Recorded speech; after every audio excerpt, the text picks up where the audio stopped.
హల్లెలూయా హల్లెలూయా హల్లెలూయా హల్లెలూయా హల్లెలూయా హల్లెలూయా. వాక్య భాగాన్ని కూర్చోండి, పరిశోధన చేద్దాము, పరీక్షిద్దాము.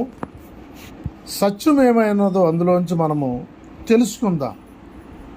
మనం అందరూ కూడా స్టూడెంట్సే కానీ ఉపాధ్యాయులు ఎవరు కూడా లేరు. అంటే మాస్టర్ ఎవరు లేరు, మాస్టర్ ఆయన ఒక్కడే.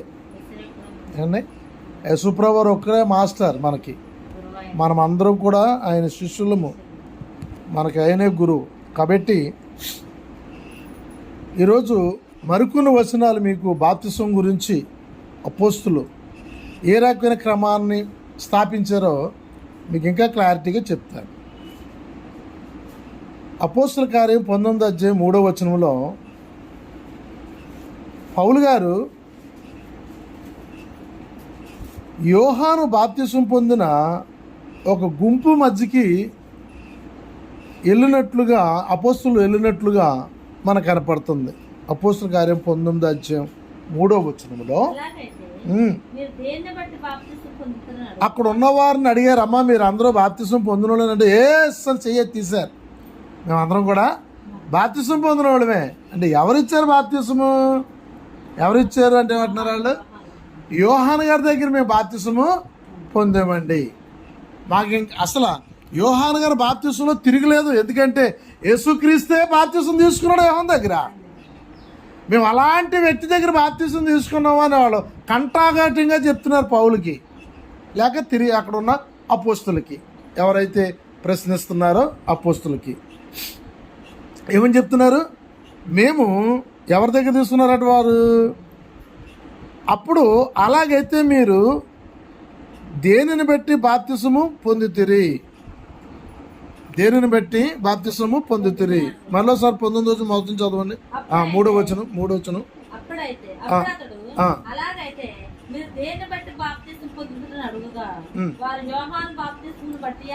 మేము యోహాను ఇచ్చిన బాప్తిసాన్ని బట్టి మేము బాప్తిసం పొందాం.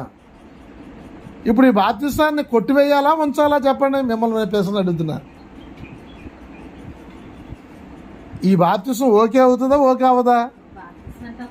మరి అలాగైతే మరి ఇక్కడ అంటున్నాడు కింద వచనంలో చెప్తే అవి వేరు, అవి వేరు. అవి కూడా చూపిస్తాను మీకు సమయం కుదిరితే.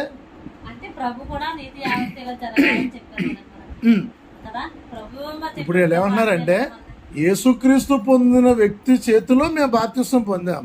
మా బాప్తిసానికి డాకాలేని బాప్తిసం అని అక్కడున్న సంఘం చెప్తుంది. కానీ అపోస్తులు ఒప్పుకుంటలేదు. ఏమంటున్నారు? కింద వచ్చిన కొంచెం చదువుదాం. అందుకు పౌలు, ఎవరంటే ఈయన పౌలు చెప్తున్నాడు. అందుకు పౌలు ఏమంటాడ? యోహాను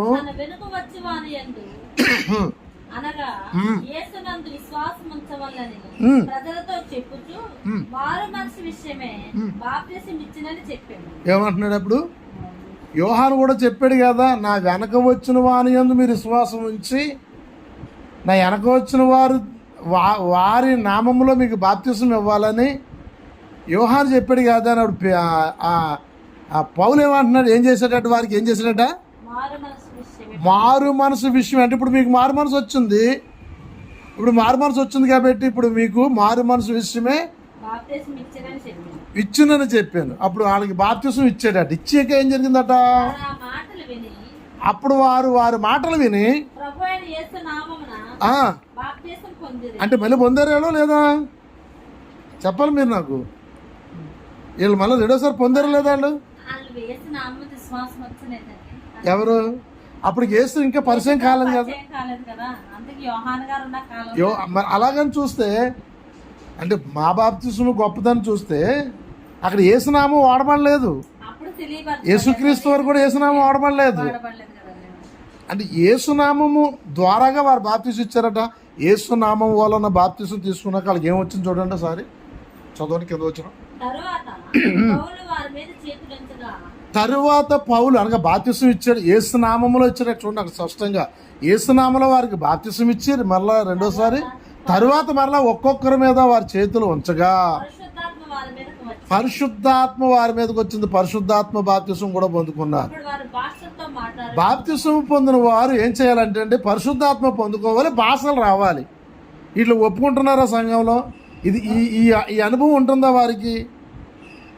భాషలు మాట్లాడలేరు, పరిశుద్ధాత్మని పొందుకోలేరు. పరిశుద్ధాత్మను పొందుకోవాలంటే యేసునామములో బాప్తిసము పొందాలి. వారు పరిశుద్ధాత్మను పొందుకోవాలి. పొందుకున్న తర్వాత వెంటనే భాషలు రావాలి. వాళ్ళ తర్వాత ఏం రావాలట? భాషలు రావాలి. భాషలు దేనికి అంటే మనకి 1వ అధ్యాయం 8వ వచనం కనబడుతుంది. పరిశుద్ధాత్మ మీ మీదకి వచ్చినప్పుడు మీరు శక్తి నొందుదురు. భాషలు ఎందుకంటే సాతాన్ని ఎదిరించడానికి భాషలు కావాలి. భాషలు ఎందుకంటే మనం ప్రార్థనలో అధికారంతో కలిగి నిద్ర అనే సాతాను మనల్ని ముంచేస్తుంది. అలా శృతి అని ఓ 10 నిమిషాలు 5 నిమిషాలు చేసేవాళ్ళు కాదండి. దేవునితో గడిపేవారికి, ఏకాగ్రతగా గడిపేవారికి, గంటలు గడిపేవారు భాషలతో ప్రార్థించాలి. ప్రార్థించిన దేవుని సన్నిధి అక్కడ నిలిచి ఉంటుంది. ఏం చేస్తారట వారు? తర్వాత పౌలు వారి మీద చేతులుంచగా పరిశుద్ధాత్మ వారి మీదకి వచ్చెను. ఏం చేశారంటే అండి భాషలు మాట్లాడమే కాదండి, ప్రవశించారు. ప్రవశించే ప్రవచనం ఉంటే ఏముండాలి చెప్పండి? ప్రవచనం ఉంటే ఏం చేయాలి చెప్పండి? నీ కుటుంబం మీదకి శోధన రాబోతుంది. నాకు 6 నెలల కింద దేవుడు బయలుపరిచాడు. ఏమని? నీ ఇంటిలో దొంగలు పడుతున్నారు. సంఘస్థులు చెప్పారు, ఇంటిలో దొంగలు పడుతున్నారంటే ఇంటిలోనే పడుతున్నారంటే పర్లేదు. ఏం చేస్తారు? ఇంట్లో ఉన్నక్కడ కొంత ఆస్తిలో ఏదో పట్టుకోతే మనం సంపాదించుకుంటాం. మరి ఆ పడ్డవాళ్ళు ఒక సంఘంలో పడితే మాత్రం మనం తట్టుకోలేము. ఉపవాసాలు ఉండండి, ప్రార్థన చేయండి. చూసారా, నేను అన్నట్టుగా ఏమైందంటే ఏసేపుకు కళ వచ్చింది.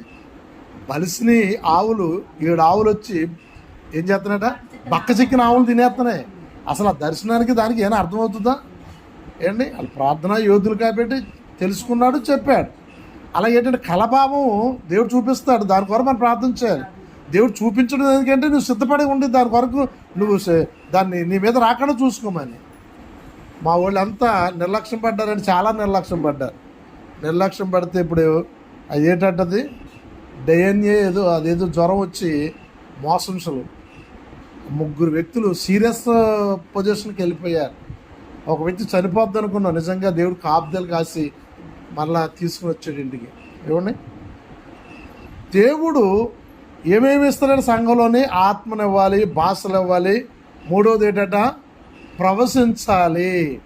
ప్రవశించాలి. సంఘంలో సభ్యులుగా రక్షణ పొందిన ప్రతి ఒక్కరు ఎక్కడో పాస్టమ్ గారు ప్రవశిస్తున్నారు. రే పాస్టమ్ గారైనా బాప్తిసం పొందుతా ఏండి? బెల్లంపల్లి సతీష్ కుమార్ గారే ప్రవశిస్తారంట. ఆయనకేనా దేవుడు ప్రవచన వరవెత్త సంఘానికి ఇవ్వలేదా? వర్షం వస్తుందా ఏండి? మరి ప్రవచనం ఎవరికి రావాలట? నెంబర్ 1 యేసునామమున బాప్తిసము పొందాలి. పొందిన పిమ్మట పరిశుద్ధాత్మ అభిషేకము పొందుకోవాలి. పరిశుద్ధాత్మ అభిషేకము పొందిన నీవు భాషలతో మాట్లాడాలి. భాషలతో మాట్లాడుతున్న నీవు ఆ భాషలలో సంఘం కొరకు, కుటుంబం కొరకు, మన యొక్క మిత్రుల కొరకు, మన కుటుంబీకుల కొరకు, అనేకుల కొరకు, మన పరిచయస్తులు అందరి కొరకు కూడా మనం ఏం చేయాలి చెప్పండి? ప్రవశించాలి. దేవుని స్తోత్ర. ప్రవశించాలి. ఈ 4 కార్యాలు జరగాలంటే మనం స్థిరమైనది ఏంటి చెప్పండి తెలుసా? ఫౌండేషను బాప్తిసం. ఫౌండేషనే లేకపోతే దాని మీద ఎంత అందమైన బిల్డింగ్ కడితే మాత్రం ఉంటుందా? కిందన ఫౌండేషన్ వేసుకోకుండా 3 అంతస్తులు బిల్డింగ్ కడితే మాత్రం అది నిలబడుతుందా? మన విశ్వాసం కూడా అంతే. నిజంగా వారు ఉంటే ఇలా తేల్చేద్దాం. తట్టం ఏంటో తేల్తును క్లియర్ అవుతుంది వాళ్ళకి. ఇంక వాళ్ళ ఎక్స్ప్రెషన్ అవ్వదు ఇంక వాళ్ళకి. ఏమండి, ఇంకా ఉన్నాయి. మీకు పరిశుద్ధాత్మ బాప్తిసం గురించి చెప్తాను. నెక్స్ట్ కింద వచ్చిన చదివారా?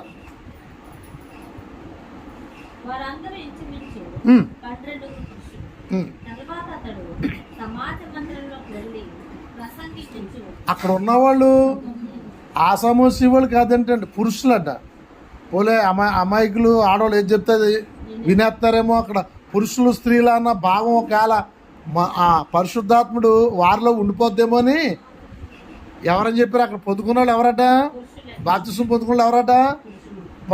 ఇంచుమించు 12 మంది పురుషులు పొందుకున్నారు బాప్తిసము. పురుషులకి వాళ్ళకి అర్థమైంది, వాళ్ళకైతే మనం యోహాను చేతిలో తీసుకున్న బాప్తిసము ఇది పని చెయ్యదు అని. యోహాను ఎన్ని వేల మందికి బాప్తిసంతో అన్ని వేల మందికి కూడా మరలా అపోస్తులు తిరిగి బాప్తిసం ఇచ్చారు. వాళ్ళకి ఖచ్చితంగా ఇచ్చారు. అందుకని మరలా బాప్తిసం పొందుకోవడానికి మనము సిగ్గుపడాల్సిన అవసరం లేదు. ఎందుకంటే పునాది వేయబడినదే కట్టబడలేము. మీ ఆయన వెళ్ళొచ్చేది 5 రోజుల్లోనూ అగ్ని జ్వాలలాగా వెళ్ళి వస్తాడు. అగ్ని జ్వాలే, ఎందుకంటే పునాది అలాంటిది. అది ఖచ్చితంగా పునాది అలాంటిది. రాత్రి భోజనాలు జరుగుతుంటే మా డ్రైవర్ అన్నాడు, మీరు వెంటనే ఆ వాన కాసి టెంట్ మీరు బెత్తాయించాలి, లేకపోతే అని పోతాను. ఇవాళ మన వర్షం సుక్కు కూడా పడదు, టెంట్ నేను తేను, మీ పని మీరు కానివ్వండి అన్నాను. అంతే. మరలా కరగడ పోయిన తర్వాత చల్ల గాలేసి నల్లగా మేఘ వేస్తుంది. ఈ కార్యక్రమం గురించి మేము చాలా ప్రార్థన చేస్తున్నాము. ఈ యొక్క వానకి ఆ ప్రార్థనకి తరిమి వేయబడ్డది ఎప్పుడో ఇప్పుడు కాదు, అవ్వదు అసలు, ఏం కాదు. మీరు మామూలుగా మీ పని కానివ్వండి అన్నారు. నన్ను చాలా ఒత్తిడి చేశారు. విశ్వాసంలో నిలబడతారా నిలబడలేవా అని. ఇప్పుడు ప్రార్థన చేసుకున్న దాని గురించి మళ్ళీ దాని గురించి ఏంటట, లోపల ప్రార్థన చేసుకున్నాడు రాజు, నూకరాజు. ఏమని? ప్రభా వర్షం తగ్గించండి, నేను అర్జెంటుగా పని దగ్గరికి వెళ్ళాలంటే టక్కు మనం ఆయన ప్రార్థన ఆలకించి వర్షం ఆగిపోయింది. వర్షం ఆగిపోయిన తర్వాత అంటున్నాడు మళ్ళానే, బుజ్జి గొడుగొట్టి ఎందుకన్నా మంచిదే. ఏంటంట, వర్షం ఆగింది కానీ ఒకవేళ దారిలో ఒకవేళ వర్షం రావచ్చేమో, గొడుగొట్టి అమ్మా అన్న అడిగేటంటే అలా ఉంది. అలాగుందా విశ్వాసం? అలా చెప్పలేదు అసలు. మేము ప్రార్థన చేసాము కార్యం ఘనంగా జరగాలని. మధ్యలో వర్షం పాటు చేసిందంటే మన విశ్వాసానికి గండి ఒడిసినట్టుగా. గంట తెచ్చి పెట్టుకున్నామంటే మన ప్రార్థన చేస్తున్న లేదు, మన విశ్వాసం ఇది. చూసారా? బెంగళూరులో నా మిత్రులు 2 ట్రైనింగ్కి వెళ్ళారు. బెంగళూరులో అది ఏకంగా అగ్నివర్షమే. వాళ్ళు ఉండే సావాస అగ్నివర్షమే. 2 వారాలు సంఘాలు, కుటుంబాలు, భార్యలు వదిలేసి 2 వారాలు ట్రైనింగ్. 60 సంవత్సరాలు 50 సంవత్సరాలకి ట్రైనింగ్ అవసరమా? ఏమండి, ఇజికే ఫ్యాన్సీస్ అని ఆయన అడిగి పెడతా చాలంటే అగ్ని కురిసేది దగ్గర. వాళ్ళు ప్రార్థన చేస్తున్నారంట ప్రతిరోజుని. వాళ్ళు కూడా ప్రార్థన చేస్తున్నారంట, మేము వెళ్ళబోయే కార్యక్రమానికి బాగా జరగాలని. ఉదయం ఫోన్ చేసి అడుగుతున్నారు, బ్రదర్ ఎలా జరిగింది? నేను ప్రతిరోజు ప్రార్థన చేస్తున్నాను. థామస్ గారి దగ్గరికి వస్తారు, పడి చచ్చిపోతారు థామస్ గారు. ఇజికే ఫ్యాన్సీస్ గారు అంటే థామస్ గారికి చచ్చిపోతాడు ఆయన, మహా గురువు గారు ఆయనకి. అండి అలాంటి సహవాసాలు పొందుకుంటే, అలాంటి ఆ సేవకుల దగ్గర మనం వెళ్ళి ఆలకించి మనకు అర్థమవుతుంది. ఏదో చెప్తుంటారు, ఏది ఈ 10 మంది గొర్రెలు పక్క పోకూడదు, ఈ 10 మంది వాళ్ళు చెదిరిపోకూడదు అని ఏం చేస్తారు, వాళ్ళకి ఆ బిరిగీసా బిర్లోనే నడిపిస్తుంటారు. వాక్యాన్ని పక్కన పెట్టేసి ఏం చేస్తారట, వీళ్ళు ఇంచుమించు 12 మంది పురుషులకి ఇచ్చేటట్టు పౌలు మరలా బాప్తిసము, యోహాను ఇచ్చిన బాప్తిసము చెల్లదు అని బైబిల్ చెప్తుంది. మేము వాక్యానికి విరుద్ధంగా చేయమంటే మీరు చేస్తే మాకు శాపము, చేయించదు మీకు. అది వాక్యంలో ఉంటేనే మనం చెయ్యాలి, ఉంటేనే మనం తీసుకోవాలి. 2వ వాక్యాన్ని మనం చూద్దాం. ఇంకా ముందు రోమపత్రిక 6:3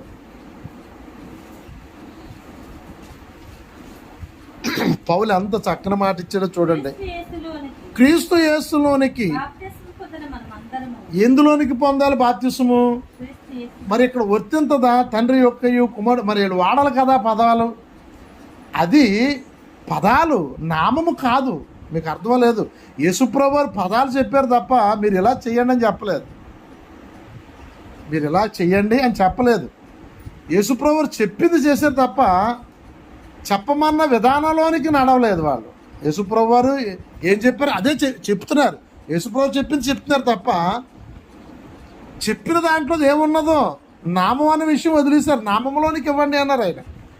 యేసుప్రభు వారు తప్పేం చెప్పలేదు, నామంలోనికి ఇవ్వండి అంటే ఇక్కడ నామం ఇవ్వాలి, ఏదో ఒక నామం ఇవ్వాలి. అక్కడ నామం ఒకటో తప్ప మన తండ్రికి అనేక నామాలు ఉండినా సరే ఒక నామమే మనము వాడతాం. కాబట్టి ఇక్కడ పౌలు చెప్తున్నా చూడండి, చాలా ఖచ్చితంగా తెగ నరికేశాడు పౌలు.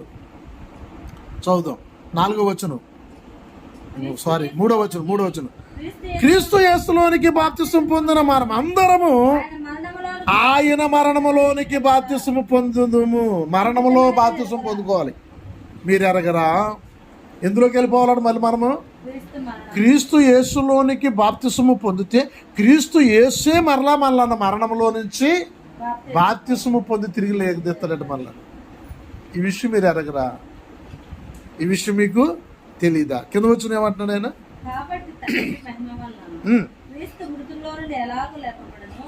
అలాగే మనమును నూతన జీవం పొందిన వారమే నడుచుకున్నట్లు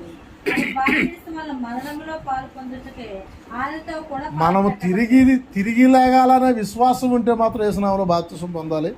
ఏదైనా ఒకటే అనుకుంటే మాత్రం అవసరం లేదు. క్రీస్తు యేసు మరణములోనికి బాప్తిసం రావాలంటే క్రీస్తు యేసులోనికి బాప్తిసం పొందాలి. ఎందులోనికి పొందాలి? క్రీస్తు యేసులోనికి బాప్తిసం పొందాలి తప్ప ఇంక ఏ నామంలోనికి బాప్తిసమో చెల్లదు. ఎందుకు? ఏ నామం కూడా రక్షించే నామము లేదు. ఆకాశం అందు కానీ, భూమి అందు కానీ, పాతాళ బంధం కానీ, పరమనందు కానీ పిలువబడిన నామం యేసు నామం తక్క ఏ నామమునకు లేదన్నాడు ఆయన. ఏ నామమునకు లేదు. అందుకని మీకు 100% వాక్యం ఒకటే మీకు ఆధారము ఏంటట? క్రీస్తు యేసులోనికి బాప్తిసము పొందిన మీరు ఏం చేస్తారట? మరణములో నుండి తిరిగి లేవదీస్తారట. మనం దేవుడు మనకి ఇచ్చిన ఆయుష్ అయిపోయిన తర్వాత ఖచ్చితంగా ప్రతి ఒక్కరూ మరణించవలసింది. మళ్ళీ చదవండి ఆ మాట కూడా చూద్దాం. అంటే యేసుప్రభు చెప్పిన మాట మీకు అర్థం కాలేదు. ఒకసారి మళ్ళీ ఏం చెప్తా 28 ఆయన చెప్పింది కరెక్టే. ఆయన చెప్పింది చెప్తున్నారు. బాప్తిస్మిచ్చుడు ఏం చేస్తున్నారంటే యేసుప్రభు చెప్పింది చెప్తున్నారు. చేయమన్నా చేస్తలేదు. కాబట్టి మీరు వెళ్ళి సమస్త జనులను శిష్యులుగా చెయ్యండి. తండ్రి యొక్కయు కుమారుని యొక్కయు పరిశుద్ధాత్మ యొక్కయు చూడండి నామము లోనికి వారికి అంటే ఇప్పుడు ఏం చేస్తున్నాం? ఇప్పుడు మేము యేసుప్రభు ఏం చెప్పారు? తండ్రి యొక్కయు కుమారుడు యొక్కయు పరిశుద్ధాత్మ యొక్కయు నామములోకి, అంటే నామం కావాలి అక్కడ అపోస్తులు ఏం చేస్తారు? ఆ నామం ఏముంది అని గ్రహించారు. ఆ నామం ఏ నామము? యేసునామే. అందుకని వాళ్ళు బాప్తిస్తాలు అన్నీ కూడా వాళ్ళందరూ కూడా ప్రారంభం నెంబర్ 1 బాప్తిసం కానీ అక్కడి నుంచి 3000 మందికి ఒకరోజు వచ్చారు. అక్కడి నుంచే ఏమన్నాడు అక్కడ మీరు చదివారా? పోబోయిన యేసుక్రీస్తు నామంలో బాప్తిసం పొందిడి ఆజ్ఞాపిస్తున్నాడు పేతురు గారు. ఆజ్ఞది అర్థమవుతున్నది. కానీ మీకు అది ఒక ఆజ్ఞాన మాట. అది ఇంకా ఆజ్ఞను కొట్టివేయడం కుదరదు. అది ఇంచుమించు యేసుక్రీస్తు వారు ఆరోన్ అయ్యాక శిష్యులు మొదలెట్టాక 1700 సంవత్సరాలు అదే ఆజ్ఞ అయింది. 1700 సంవత్సరాలలో ఇంచుమించు 300 సంవత్సరాల్లో రోమన్ క్యాథలిక్ వారు ఈ బాప్తిసం అనే విధానం మీద మార్చారు. అక్కడి నుంచి బాప్టిస్టులు వచ్చారు. 300 సంవత్సరాల నుంచి అండి ఎన్ని బాప్తిసాలు వచ్చాయో. లూథరన్ వచ్చింది, తర్వాత మెథడిస్టులు వచ్చారు, తర్వాత చాలా చాలా చాలా వీళ్ళందరూ కూడా ఏం తీసుకొచ్చారంటే యేసుప్రభు చెప్పిన బాప్తిసం మనం వదిలేసాము. అపోస్తులు కూడా మనకేముంది? యేసుప్రభు చెప్పింది చేశారు. యేసుప్రభు చేయమన్నా చేయలేదు. అర్థమైందా? తండ్రి యొక్కయు కుమారుడు యొక్కయు పరిశుద్ధాత్మ యొక్కయు నామములోనికి ఇవ్వండి అన్నాడు. అక్కడ నామం వాడకపోతే అపోస్తుల నామం వాడకపోతుంది. తండ్రి అయిన నామము, కుమారుడైన నామము, పరిశుద్ధాత్మ నామము, ఈ ముగ్గురు నామమునకును హైలైట్ చేసే నామం ఎవరంటే యేసుక్రీస్తు. యేసుక్రీస్తు వచ్చిన తర్వాత అన్యజనులు అందరూ కూడా స్థిరపడ్డారు. ప్రపంచ దేశాలకు రక్షణ వచ్చింది. యేసుక్రీస్తు తండ్రిగా ఉన్న చెప్పి యూదులకే, యేసుక్రీస్తు వారు కుమారుడిగా ఉన్నప్పుడు కూడా యూదులకే. ఏమన్నాడు? సమరయ స్త్రీతుడు అన్నాడు. అమ్మ నేను సమరయుల గురించి రాలేదు, యూదుల గురించి వచ్చాను. ప్రవచనం అది. యూదుల గురించి రావాలని ప్రవచనం. మెస్సయ్య యూదులు రక్షిస్తాడు, ఈ రోమీల యొక్క బంధకా నుంచి విడుదీస్తాడని యెషయా యొక్క ప్రవచనం అది. ఆ ప్రవచనాన్ని ఎవరికి పరిమితం? అది యూదులకే పరిమితము. తండ్రి అయినా యూదులకే, కుమారుడైనా యూదులకే. కానీ ఇప్పుడు కుమారుడు నిద్రించిన తర్వాత యేసు నామం వలన ఆయన బతుకున్నని చెప్పి కూడా అన్యులకు ప్రకటించలేదు ఆయన. అమ్మా పిల్లలు రొట్టు ముక్కలు తీసి కుక్క పిల్లలకి యుత్తమా అంటే ఆమెమంది అయ్యా నేను కుక్క పిల్ల కన్నా కూడా హీనమైన దానిని అయ్యా, నన్ను చేర్చుకుని యజమాని యొక్క బల కింద కుక్క పిల్లలు తినవా అని ఆమె తగ్గించుకున్న జీవితాన్ని పెట్టాయి. ఇశ్రాయేల్లో ఎలాంటి విశ్వాసం ఎవరికైనా ఉందా అని ఆమెని గనపరిచాడు. నీ కుమార్తె బ్రతికి తెల్లు, బాగుపడ్డ తెల్లు అని ఆమె తృప్తిపరిచారు. పక్కన పెడదాం. ఇప్పుడు మనం అన్యజనులైన మన రక్షణ ఎక్కడి నుంచి వచ్చిందంటే యేసునామంలోంచి, అంతే అన్నమాట. అందుకని మనం ఇప్పుడు ఏం చేయాలి? తండ్రి యొక్కయు, కుమారుడు యొక్కయు, పరిశుద్ధాత్మ యొక్కయు మన ముగ్గురు దేవుడు లేరు. ఈ ముగ్గురు దేవుడు లేరని చెప్తలేదు, ఈ ముగ్గురు దేవుడు కాదని చెప్తలేదు. కానీ ఏమంటున్నాడు అక్కడ? నామములోనికి ఇవ్వండి అన్నాడు యేసుప్రభు. నామములోనికి ఇవ్వండి అంటే నామం ఏంటి? అసలు అక్కడ మీకు అర్థం కాలేదు విషయం ఏంటి తెలుసా? యేసుక్రీస్తు వారు ఎక్కడన్నా సరిగా నా నామములోనికి మీరు ఇవ్వండి, నేనే దేవుడు అని ఎక్కడన్నా చదవండి. మీరు కొత్త నిబంధన అంతా నేనే దేవుడు అని ఎక్కడన్నా అన్నాడు ఆయన. మరి ఎందుకు మనం ఆయన దేవుడిని పూజించాలా? అదో పాయింట్ తెలుసా మీకు? దాని మీద ఒక సంస్థ నడుస్తుంది, యేసుప్రభు దేవుడు కాదని. ఆయన ప్రవక్త, దాని మీద వేల సంఘాలు ఉన్నాయి. ఎందుకని? యేసుప్రభు దేవుడు అయితే చెప్పును కదా ఎక్కడానని. ఆయన దేవుడు అని ఆయన దేవుడు అని కనపరుచుకున్నాడు. ఎలాగా? సముద్రానికి గద్యంత ఆగిద్దా? సముద్రానికి గద్యంత ఆగిద్దా? చనిపోయిన మనిషిని బ్రతికించగలుగుతాడా మనిషి? దేవుని యొక్క లక్షణాలు ఆయన ఉనికిలో సాటించుకున్నాడు. ఏమండి? పిలుపుతోటి అంటాడు, తండ్రిని చూపించరా అంటే, పిలుపు నన్ను చూసావు కదా, తండ్రిని నువ్వు చూసినట్లే అంటే. అప్పుడు అక్కడ ఏం చెప్పారండి యేసుప్రభు వారు? నామములోనికి ఇవ్వండి అన్నాడు. అంతకుముందు క్రియారూపంగా రాలేదు, ఇప్పుడు క్రియారూపంగా మనకు కనబడ్డాడు కదండి. ఆయన పనుల ద్వారా కదా మనం ఆయన చూడగలిగాం. అవును, ఇప్పుడు అదే కదా మరి. ఆయన దేవుడు కాదు చెప్పకపోతే ఆయన దేవుడే కదా. అంటే వాళ్ళు రచించారు. ఆయన చాలా దిక్కులు ఎత్తపరుచుకున్నాడు కదండి. ఇప్పుడు తండ్రి నేనంటే ఏంటి దానికి అర్థం? నన్ను చూస్తే తండ్రిని చూసామంటే దానికి అర్థం ఏంటి? దానయేలు చూసిన దేవుడు బహు వృద్ధుడను. దానియేలు గ్రంథంలో మీకు కనపడుతుంది, బహు వృద్ధుడు, ఒక ముసల పండుతుని నేను చూసాను దర్శనంలో అంటాడు దానియేలు. ఆయనే యేసుక్రీస్తు. పిలుపు అడుగుతాడు, తండ్రిని చూపించమంటే నన్ను చూసావు కదా, నన్ను చూస్తే తండ్రిని చూడండి అంటే ఇతను ఎవరు? ఇతను తండ్రి. పరిశుద్ధాత్ముడు ఎవరు? ఆయన అన్నాడు, నేను వెళ్తేనే కానీ మీకు ఆధారం కడతాడు. ఆయన వెళ్ళాలి, ఆయన రావాలి మరలా. అంతే కదా. ముగ్గురు దేవుళ్ళు అయితే ముగ్గురు కూడా ఉండాలి. అంటే ఒక్కొక్క సందర్భంలో కనపరుచుకున్నారు, లేదంటలేదు, కనపరుచుకున్నారు. కానీ ముగ్గురు దేవుళ్ళు అదనమాట. అంతే తప్ప అక్కడ యేసుప్రభు చెప్పింది కరెక్టే కాదంటలేదు. తండ్రి యొక్కయు, కుమారుడు యొక్కయు, పరిశుద్ధాత్మ యొక్కయు నామములోనికి ఇవ్వండి. మరి నామం వాడాలి అక్కడ కంపల్సరిగా. తండ్రి నామం యెహోవా నామాన్ని వాడాలి, కుమారు నామం యేసుక్రీస్తు నామాన్ని వాడాలి, పరిశుద్ధాత్మ నామం అనే వాడాలి కదా. ఒక నామం ఇవ్వాలి కదా. ఏ నామానికి వెళ్తామండి? అడ్రస్ లేకపోతే ఎక్కడికి వెళ్తాను నేను ప్రార్థనకి? ఒక అడ్రస్ ఇవ్వాలి కదా నాకు బాప్తిసంలో. ఒకటే అంటే ఒకటే మనకు తెలుదా? నేను చెప్పేది అది. తండ్రికి, కుమారునికి, పరిశుద్ధాత్మ నామంలో వాళ్ళు తెలుసుకోవాలి కానీ విషయం అర్థం తీసుకునేది యేసయ్య నామంలో కదా. వాక్యం అర్థం కాదు. ఈ లోక సంబంధమైన దేవత మనోనేత్రములకు గుడ్డితనం కలిగిస్తుంది. తెలియకపోతే మాత్రం మరి అపార్థంగా తెలిసి ఇవ్వకూడదు కదా. మరి నేను చెప్తున్నాను కదా, లక్షలు కాదు కోట్ల మంది 300 సంవత్సరాలు పెట్టి సాతానుడు వెళ్తున్నాడు. ఒక 100 కాదు 300 సంవత్సరాలు అయింది ప్రారంభింపబడి. 300 సంవత్సరాలు పెట్టి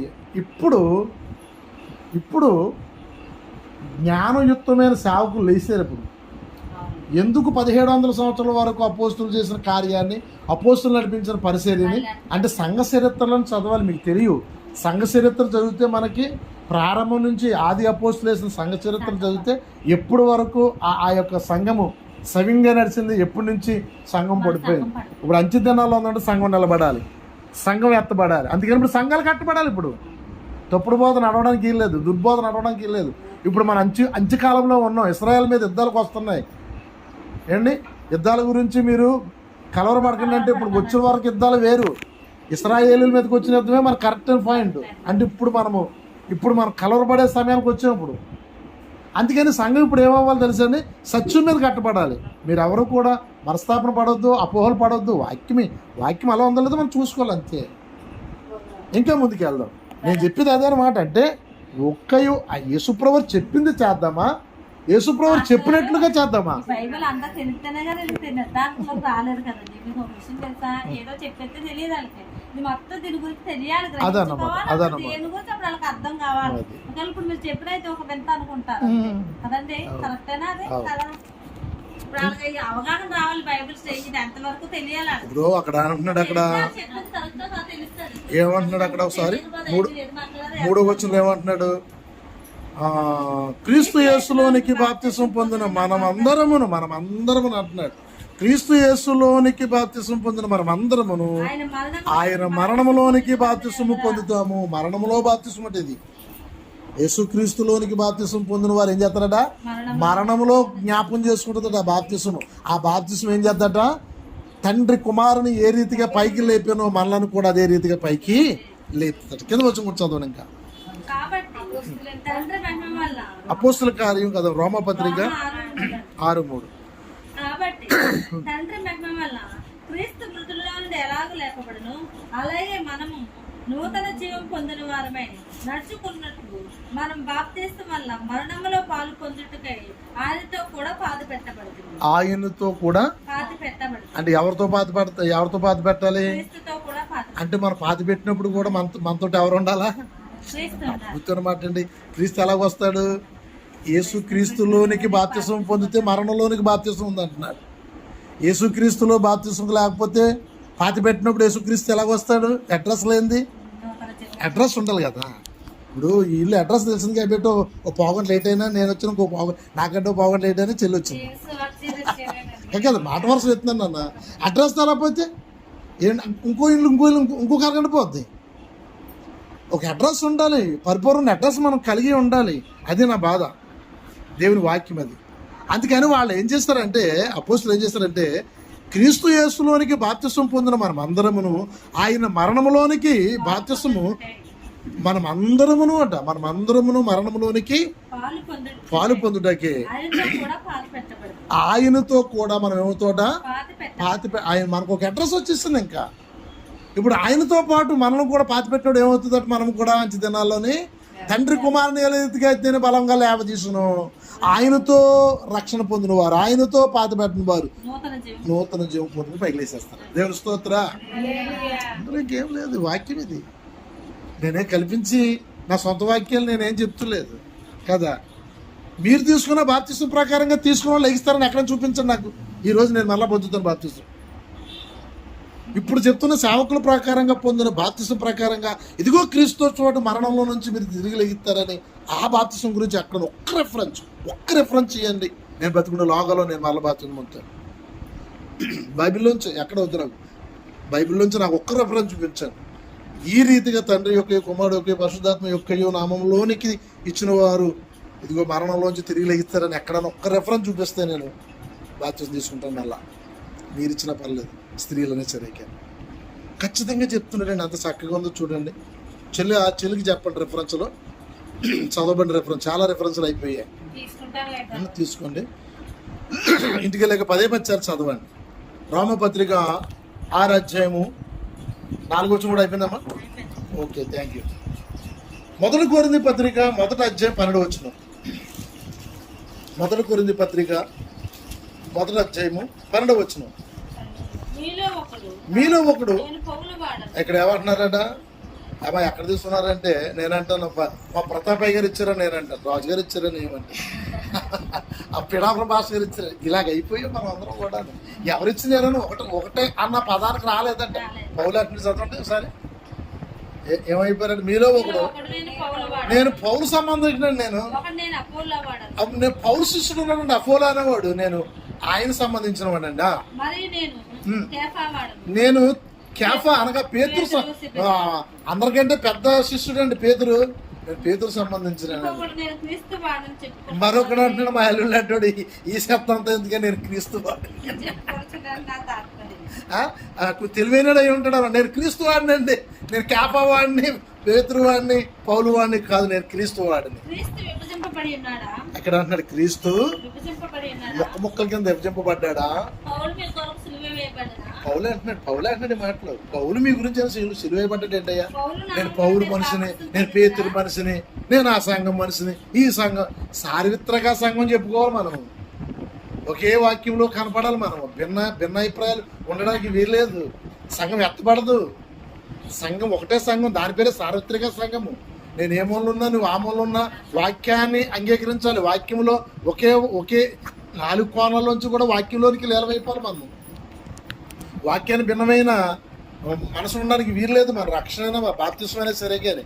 అందుకనే ఆయన అంటున్నాడు యేసుక్రీస్తులోనికి బాప్తిస్మం అంటున్నాడు. అక్కడ చదవండి ఇంకేమంటున్నాడు పౌలు. పౌలు నామమున మీరు కొరింథీ బాప్తిసం సంఘాన్ని పొందుతారా? కడిగిస్తాడండి, మామూలుగా కాదు, కడిగిస్తాడు ఆయన. ఆ నామమున మీరు బాప్తిసం పొందుతారని నేనైనా సిలువైపడ్డానా? ఇప్పుడున్న పాస్టర్లు ఎలాగ డబ్బా కొడుచుకుంటున్నారో తెలుసా అండి? నేనే బాగు చేసేవాడిని. నేను రండి మా డేరాల్లోకి, రండి మా గుడారాల్లోకి, రండి మా స్థలాల్లోనికి. పౌలు అంటున్నాడు. పౌలు నిలబడితే శవాలు వేసేసేయి. ఆయన అంటున్నాడు నేనైనా సిలువైపడ్డానా? నేనైనా మీకు రక్షణ ఇచ్చానా? క్రీస్తుని ఎందుకు మీరు అలా విభజిస్తున్నారు? ఇంకా చదువుతుంది తల్లి. క్రీస్తు గాయముకు తప్ప ఆ. మరి ఎవరికి నేను బాప్తిసం వేయలేదు. నేను ఇచ్చిన 2 ముగ్గురికి ఇచ్చానేమో అంటున్నాడు ఆయన. అందుకే ఆ. దేవునికి కృతజ్ఞతాస్తుతులు చెల్లించుతున్నాను. ఉమ్. స్టెఫెన్ ఇంటి వారికి బాప్తిసం ఇచ్చింది. వీరికి తప్ప మరి ఎవరికైనా బాప్తిసం ఇచ్చుదో నేను ఎరగను. బాప్తిసం ఇచ్చుటకు క్రీస్తు నన్ను పంపలేదు కానీ క్రీస్తు యొక్క శిలువ వ్యర్థము కాకుండానట్లు వాక్చాతుర్యం లేకుండా సువార్త ప్రకటించుటకే ఆయన నన్ను పంపింది. శిలువను గూర్చి వార్త రక్షిస్తున్న వారికి వెర్రితనమే గాని రక్షింపబడుతున్న మనకు దేవుడి శక్తి. దేవుని స్తోత్ర. జ్ఞానుల జ్ఞానము నాశనము చేతుడు, వేకులను శూన్యపరచు అని వ్రాయబడి ఉన్నది. హల్లెలూయా. మనకి ఇందులో తీసుకోవాల్సిన పాయింట్ ఏంటంటే విభజింపబడకూడదు సంఘము. సంఘం ఏమవ్వాలి? ఒకటే తాత్పర్యం. పౌలు రక్షించిన ఒక సంఘానికి చేర్చబడ్డారు, పేతురు రక్షించిన ఒక సంఘానికి చేర్చబడ్డారు, అపోలో రక్షించిన ఏమండి ఇలాగా వాళ్ళ శిష్యులు కూడా చేసినా సరైన సంఘం ఒకటైంది. ఇవాళ ఒకటే సంఘం అయింది చెప్పండి. 12 మంది అపోస్తలులు ఒకే ఇవాళ సంఘం అయిందా? మా సంఘం నుంచి విజయవాడ పెళ్ళయింది మా సంఘంలో ఒక అమ్మాయికి. వేరే సంస్థ ఎంతులండి, ఇది నేను లైవ్ పెట్టాను మీకు, ఆల్రెడీ ఆడియో రికార్డింగ్ పెట్టాను. వాళ్ళు ఏమన్నారు తెలుసా? ఏ సంఘానికి మీరు వెళ్ళకూడదు, మన సంఘం నుంచే పరలోకానికి ఎత్తబడతారు అన్న బోధన బారేసారు. నా పిల్లల్ని తీసుకెళ్ళి అన్న పేరు చెప్పకూడదు ఏండి. అదొక దిక్కుమాలి పెంతుకొస్తే వస్తువులు వేసుకోరు, ఏం వేసుకోరు. ఏ సంఘానికి వెళ్ళకూడదు అంటే మెల్లిమెల్లిగా వాళ్ళ అమ్మకి చెప్పింది ఈ మాట. వాళ్ళ అమ్మ కూడా ఉందో జారిపోయింది. ఆదివారం గుడికి వెళ్తే దగ్గర కూర్చుంటుందండి. నా బాధ కలుగుతుంది. గుడికి వెళ్ళిపోయిన పర్లకు వెళ్ళిపోతాడండి. నేను అన్నాను అది ఆ సూత్రం ఏదో నాకు కూడా చెప్పమ్మా, అందుకే కదా ఎడుతున్నావు. వాళ్ళ నోవులు నోసి పూజలు చేసి ఎన్నెన్నో ఉపవాసాలు ఉండి గుడి చుట్టూ తిరిగి పరలోకం వెళ్ళాలని యేసుప్రభుకి వచ్చినప్పుడు ఇంటి దగ్గర ఉండి అయిపోలేకుంటే వాడిని ఎండన మంచుని గొడవ నుంచి తాడిపోతే రాత్రులు ఎందో తిప్పలు పడుతున్నాను నేను. ఆశ్చర్యంగా కూడా మాకు చెప్తే మేము కూడా ఇంటికి కూర్చొని పర్లాకి వెళ్ళిపోతాం. ఇలాగ తయారైపోయారండి. అంటే విభజింపబడడం. పౌలు చెప్తున్నాడు నువ్వు ఎవరి తాలూకా? క్రీస్తు తాలూకా అయి ఉండదు తప్ప ఎవరు కూడా మేమైనా సిలువైపడలేదు, మేమేమి కూడా రక్షణ భూమి తేలేదు. మేము వాళ్ళు ఎంత తగ్గించుకున్నారో చూడండి. తగ్గింపు ఎక్కడుందండి ఇవాళ సేవకులకి? తగ్గింపు లేదు. కాబట్టి మనం ఎంతమంది ఉన్నామో విభజింపబడకూడదు. ఏకాభిప్రాయంలోకి రావాలి. బాప్తిస్మ విషయాలైనా, విశ్వాస విషయాలైనా, ప్రార్థన విషయాలైనా, వాక్య విషయాలైనా సార్వత్రిక సంఘంలో చేర్చబడాలి. మనం ఈ మూల నుంచి వచ్చిన సంఘంలోకి వెళ్ళిపోవాలి, ఆ మూల నుంచి వచ్చిన సంఘంలోకి వెళ్ళిపోవాలి తప్ప భిన్న అభిప్రాయములు మనకి బోధించేశారు 300 సంవత్సరాల నుంచి. అదే మన మైండ్లో గిర్ర తిరుగుతున్నాయి. ప్రార్థన చేస్తున్నామండి, ప్రార్థన చేస్తున్నాం. ఇంచుమించు 2000 మంది సేవకులు, 2000 మంది సేవకులు ప్రతి నెల ప్రార్థన చేస్తున్నారు ఈ ఆత్మ సంఘం కట్టబడాలని.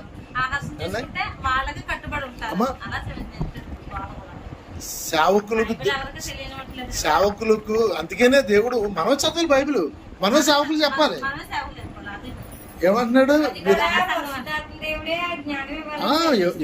కంపల్సరిగా ఏమంటున్నాడు? ఎబ్రి పత్రికలో ఉన్నాడు మీరు ఎంతకాలము పసిపిల్లలాగా ఉంటారు.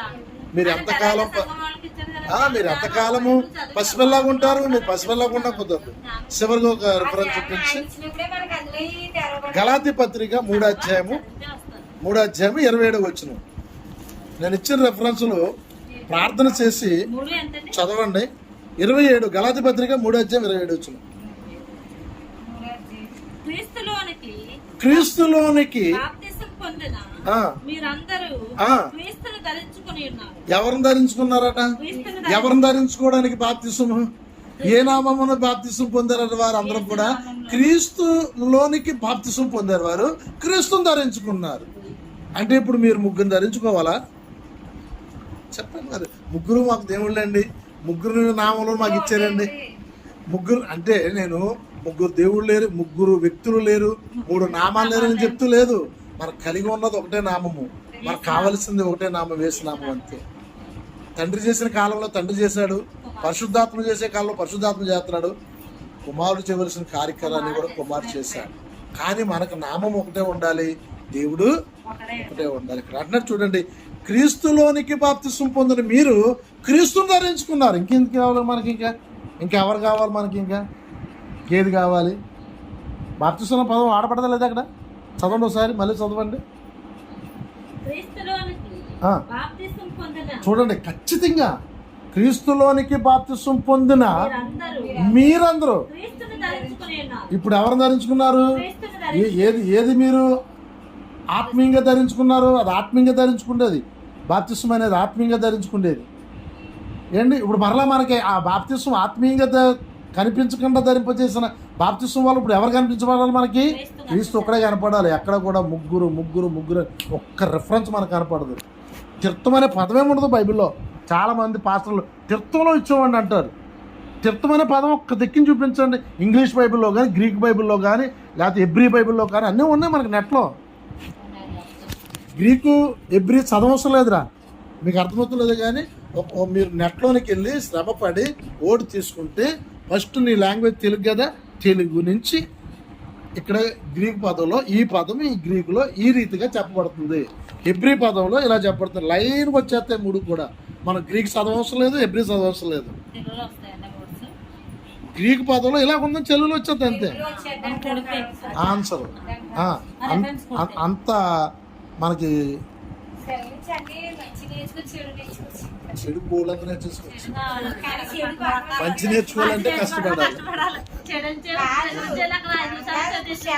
కాబట్టి మరి దీనిని బట్టి మీకు అర్థమేమైనది ఏమైందో నాకు తెలియదు, కానీ దేవుడిచ్చిన జ్ఞానాన్ని బట్టి నేను పొందుకున్న దానిని బట్టి మీకు చెప్పాను ప్రియులారా, బిడ్డలారా.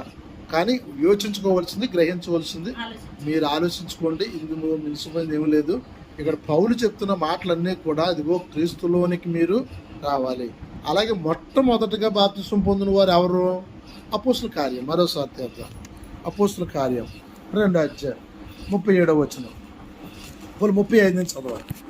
35 నుంచి అక్కడి నుంచే ప్రారంభమైంది. ఎవరిచ్చింది? అపోస్తులు ఇచ్చిన బాప్తిసం. అంతగా ముందు ఎవరు ఇచ్చారంటే యోహాను ఇచ్చాడు.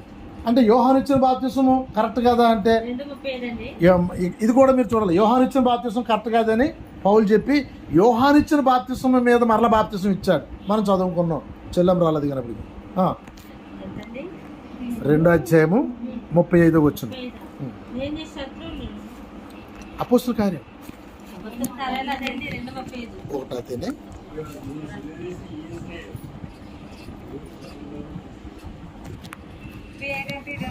అదే చదవండి. 35 2:35.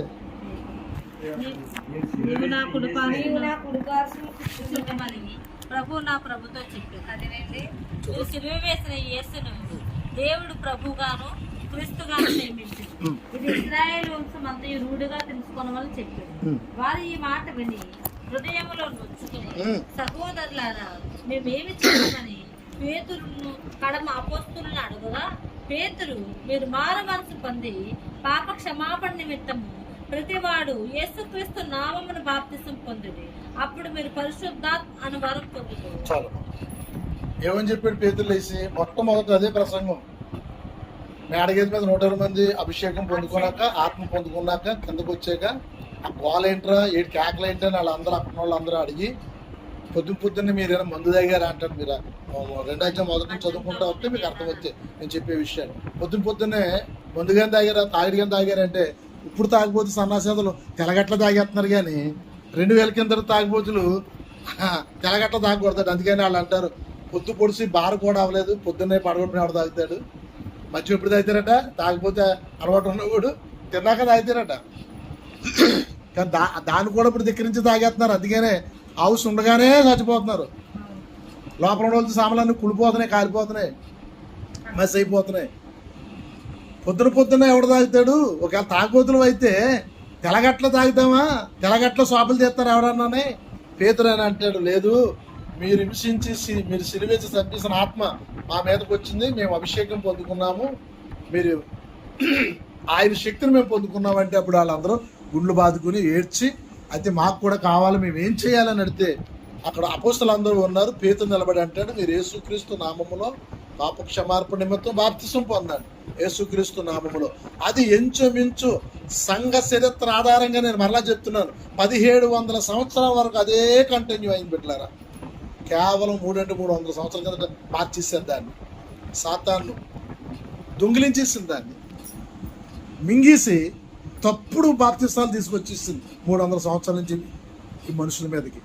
దాన్నే అంగీకరిస్తూ సేవకులకు కూడా గుడ్డితనం కలిగి చేస్తూ, ఏమండి ఈ సేవకుల్లోనికి ముందుకు ఎలా చేసింది తెలుసా? మీకు తెలుసా? సత్యం చెప్తున్నాను. సేవకులకి జీతాలు ఇచ్చారు కొన్ని సంవత్సరాలు, ఇలా చెయ్యండి అని. సేవకులకు జీతాలు ఇచ్చి ఎక్కడెక్కడ దేశాల నుంచి వచ్చి అది కాదు ఇది ఇలా చేయండి అంటే జీతం ఇచ్చుకుంటే ఏం చేస్తాడు? సంఘానికి ఆ ప్రకారంగా చేస్తాడు. ఆ సంఘం యొక్క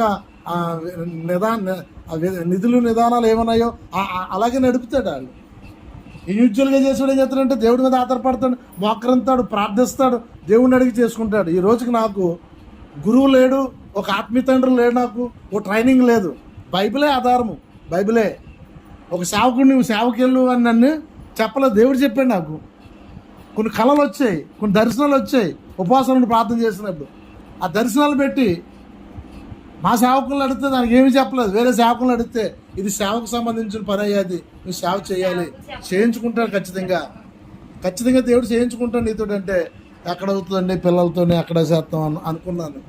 కానీ ఆ రీతిగా దేవుడు సేవకుంచే తప్ప ఎవ్వరు కూడా నన్ను పనిపెట్టి సేవకి పంపించుకోవాలి. అందుకని మీరు కూడా నేను చెప్పేది ఏంటంటే, నేను చెప్పేది కూడా నమ్మవద్దు. నేను చెప్పే వాక్యం ఏంటన్నది మీరు ప్రార్థన చేసుకుని వాక్యం చదివి గ్రహించండి. అదే నా మనవి. దేవుడు మిమ్మల్ని దీవించిన